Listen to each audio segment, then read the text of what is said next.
দেখুন দাদারা, একটা লোকও বাড়ায়নি এবং কি সবারই পার্কিংয়ে গাড়ি একদম ঠাসাই আছে একদম।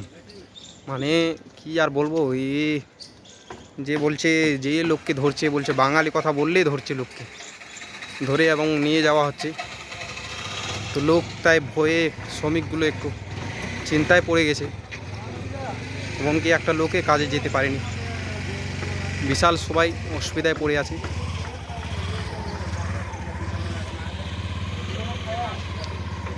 আমিও সকাল থেকে বাড়াইনি, আমারও গাড়ি লাগা আছে পার্কিংয়ে। আমি একটু দেখতে আসলাম আমার গাড়িটা কেমন আছে, ঠিকঠাক জায়গায় লাগা আছে নাকি, তাই দেখতে আসলাম একটু।